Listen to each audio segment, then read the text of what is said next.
oled juba pikalt rattapisiku küüsis olnud? 10 aastat olen sõitnud ja siin olen ka sõitnud, aga siiamaani lühikesi. Et see pikk on siin esimest korda. On väike aukartus ka pika maratonis? Väike mandross on jah sees. Hirm. Väga suur hirm. Esimest korda olen sellel põhidistantsil, et ei tea üldse, mis sees ootab. Mis siis selle otsuse tingis, et täna 48 kilomeetrist kavas? Sellepärast, et 21 on liiga igav juba, et tavaliselt kui juba finiši ette tuleb, siis tahaks nagu veel sõita, et sellepärast siis täna 48. Kui juba siuke tunne on, siis ma arvan, et ega hirmu ei peaks enam tundma, et saad hoopis nautima minna. No ma loodan ka, et tuleb pigem nautimine kui selline hambad ristis kannatamine, et ilm on ju ilus ja rada kindlasti põnev ka.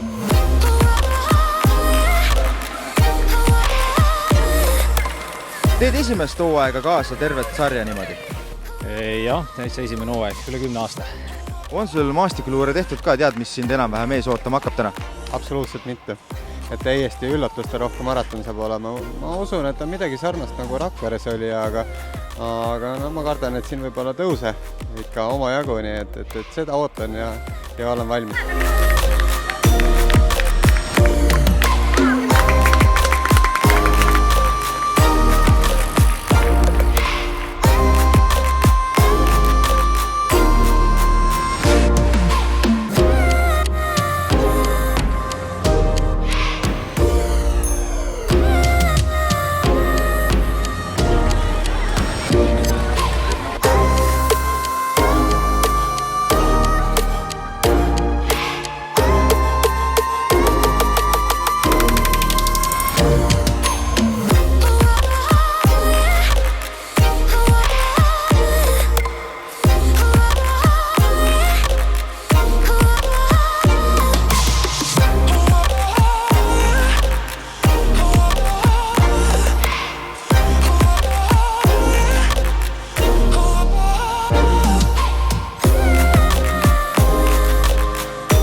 Tuli siin sarjas ka lõpuks võit ära.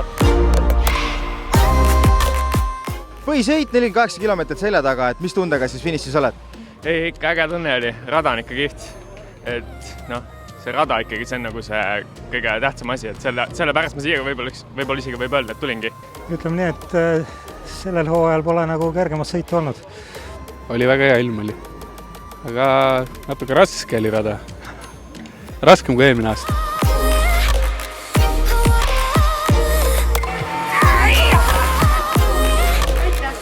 It was pretty good.